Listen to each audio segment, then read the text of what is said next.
नमस्कार दोस्तों। तो कैसे हैं आप लोग? उम्मीद करता हूँ आप सभी अच्छे होंगे। हम बात कर रहे हैं 12th क्लास पॉलिटिकल साइंस की, राजनीति विज्ञान की बात कर रहे हैं। 12th क्लास की ये बुक है और इस बुक में अब तक हमने अध्याय 1 और अध्याय 2, लेसन 1 और 2 हम देख चुके हैं। और आज हम बात कर रहे हैं लेसन 3 की, और लेसन 3 में भी हमने अब तक बात कर ली है नियोजित विकास की राजनीति के बारे में बात कर ली है, विकास के मॉडल के बारे में बात की है, बॉम्बे प्लान की बात की है। ये सारे वीडियो आप देख लेना। पहले योजना आयोग की हमने बात कर ली, और प्रथम पंचवर्षीय योजना और द्वितीय पंचवर्षीय योजना की पहले हम बात कर चुके हैं। आज हम बात करेंगे नीति आयोग के बारे में। ठीक है, नीति आयोग पहले योजना आयोग के नाम से जाना जाता था। ओके, नीति आयोग को योजना आयोग कहा जाता है। ओके, मतलब नीति आयोग योजना आयोग का नाम बदल दिया। कब? 1 जनवरी 2015 से। 1 जनवरी 2015 से योजना आयोग का नाम बदलकर नीति आयोग कर दिया गया।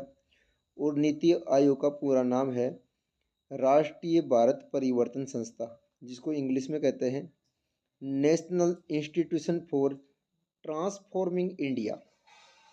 तो ये कई बार क्या है, क्वेश्चन पूछ लेते हैं, नीति की फुल फॉर्म क्या है? तो national institutions for transforming India. इसके अध्यक्ष, जैसे योजना आयोग के अध्यक्ष प्रधानमंत्री होते हैं, वैसे इसके अध्यक्ष भी कौन होते हैं? प्रधानमंत्री होते हैं। उपाध्यक्ष कौन होते हैं?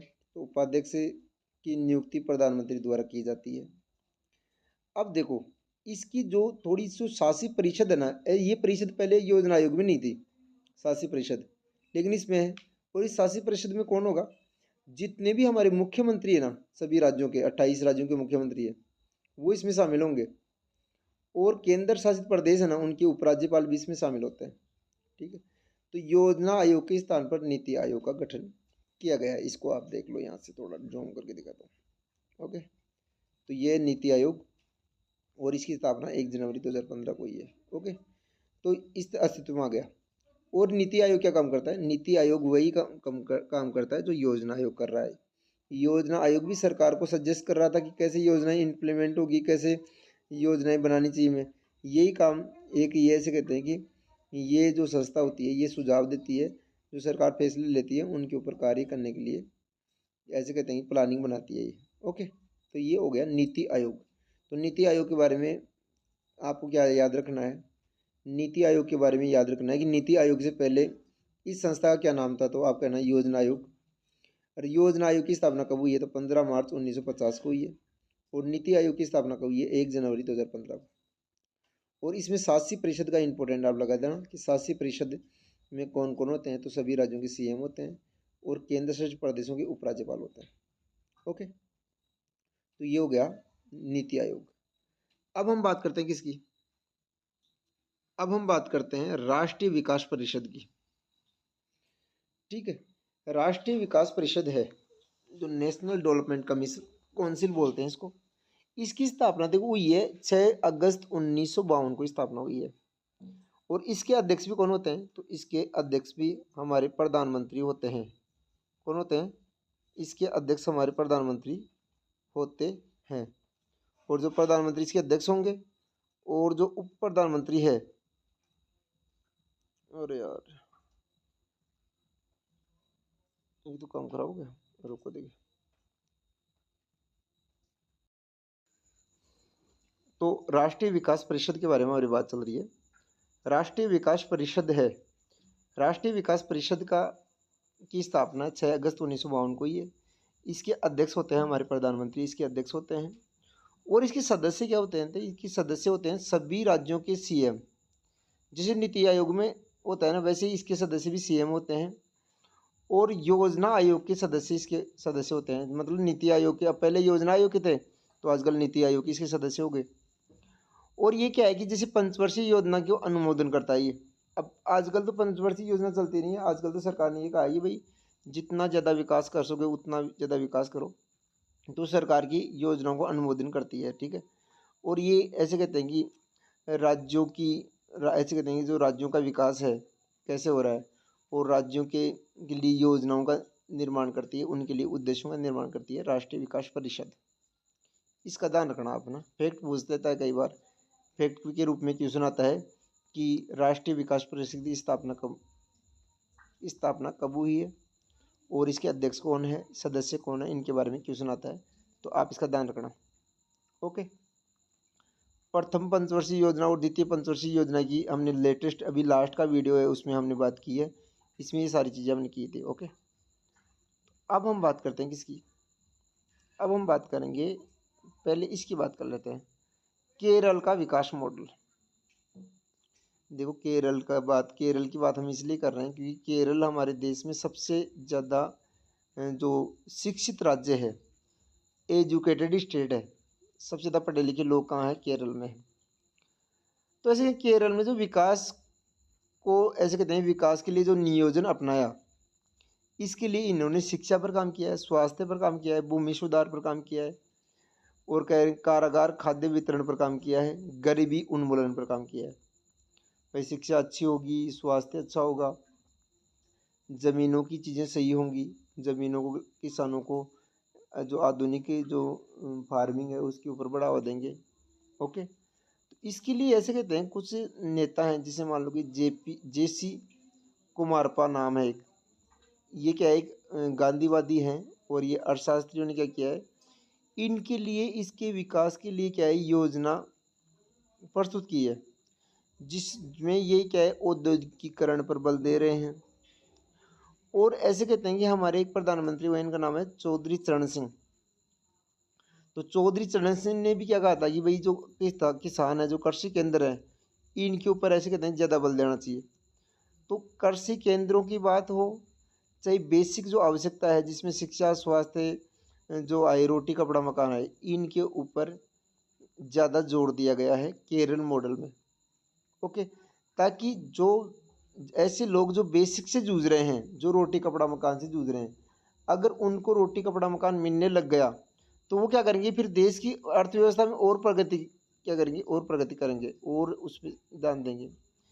इसके अलावा इन्होंने क्या किया है कि भूमि सुधार पर ज़्यादा ध्यान दिया है, और भूमि में ऐसे कहते हैं कुछ लोगों का योगदान है, जैसे मान लो कि उन्होंने कहा जमींदारी प्रथा है उसको समाप्त किया गया है, छोटे छोटे जो टुकड़े वो रखे हैं ज़मीन के, उन्होंने उसको ठीक किया है।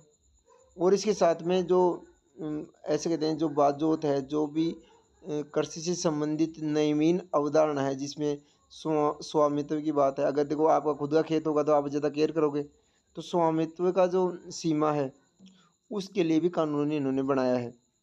तो भूमि सुधार पर बल दिया है, स्वास्थ्य सेवाओं पर बल दिया है, और उद्योगों को आगे बढ़ाया है केरल मॉडल के तहत।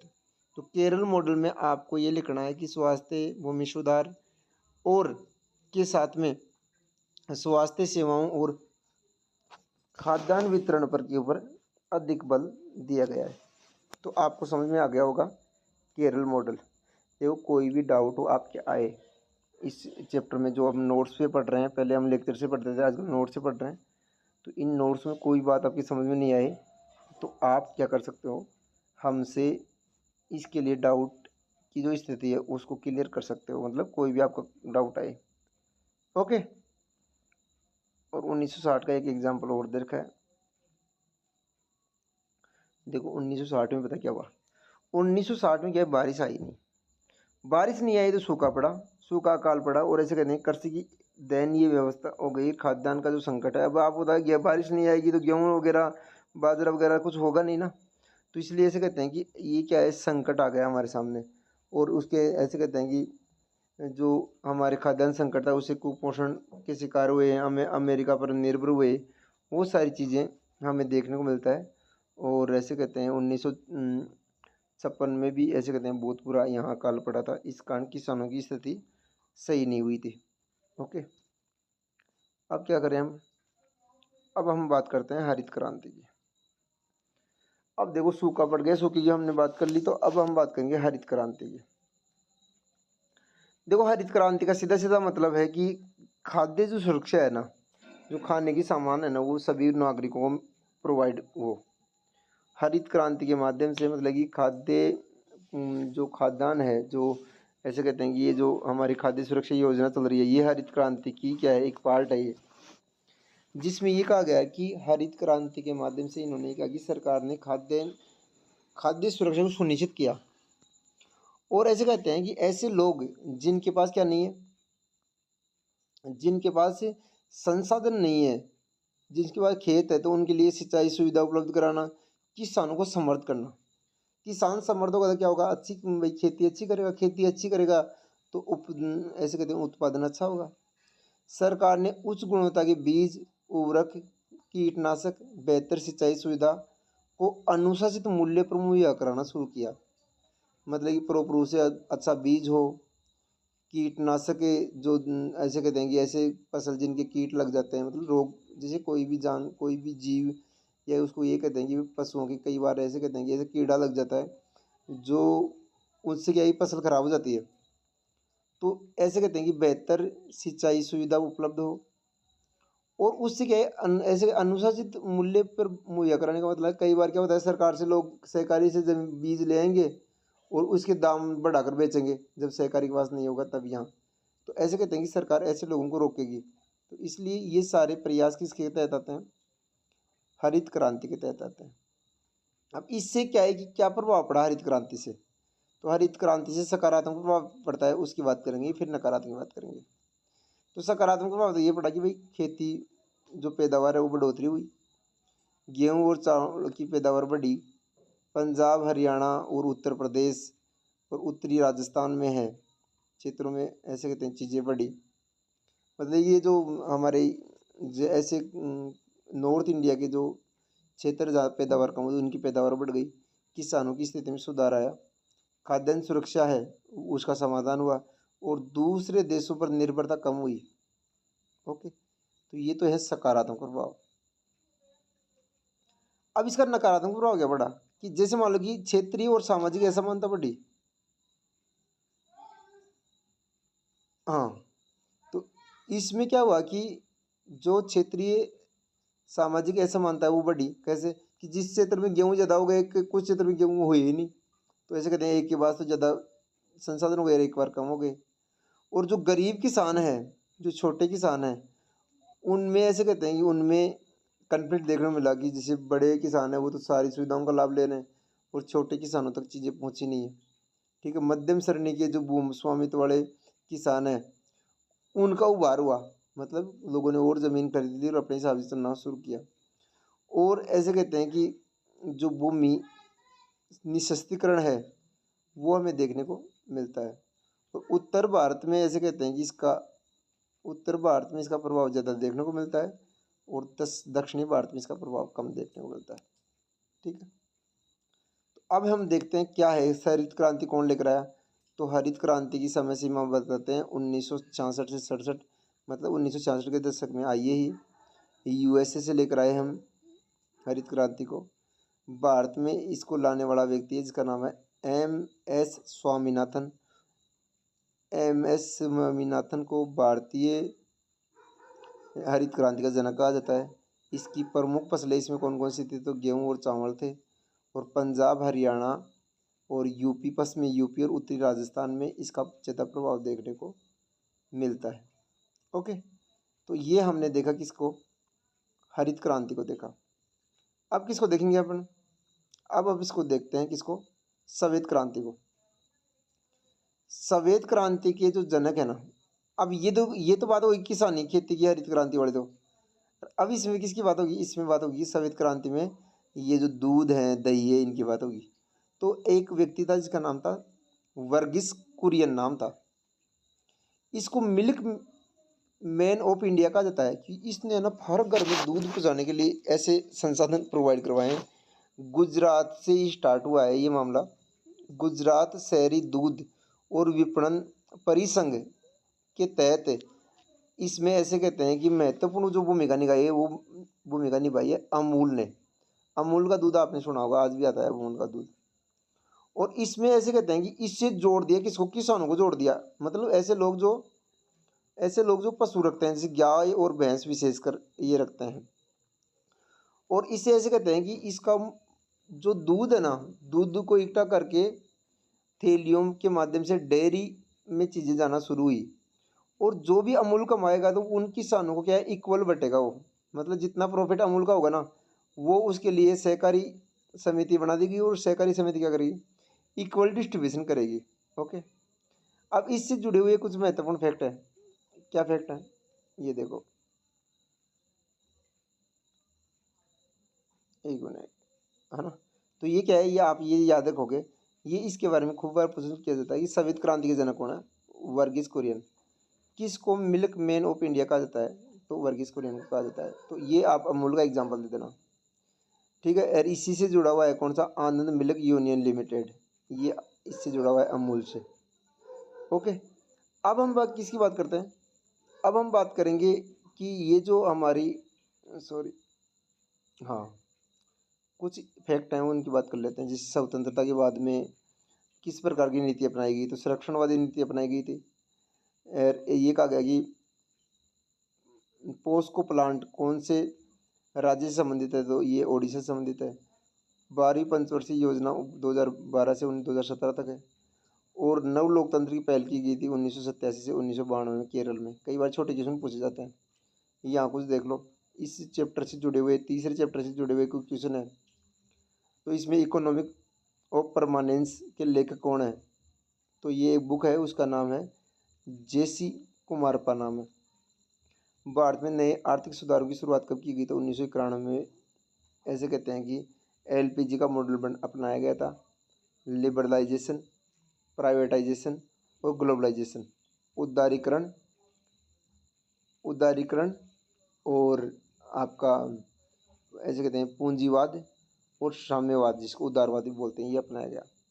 भारतीय सांख्यिकी संस्था, भारतीय सांख्यिकी संस्था के संस्थापक है पीसी महालनोबिस। केरल मॉडल शिक्षा और स्वास्थ्य पर जोर देता है। वामपंथ उन लोगों की तरफ संकेत किया जाता है जो गरीब और पिछड़े सामाजिक समूह की वफादारी करते हैं। और पंचवर्षीय योजनाओं का मूल मंत्र था धैर्य, मतलब छोटे छोटे लक्ष्यों को लेकर आगे बढ़ना। लेकिन दूसरी पंचवर्षीय योजना में तेजी से गति से सकारात्मक बदलाव किए गए। ओके, और लास्ट में कोटेशन दे रखा है, योजनाबद्ध विकास ही समृद्ध और न्यायपूर्ण भारत के निर्माण की कुंजी है।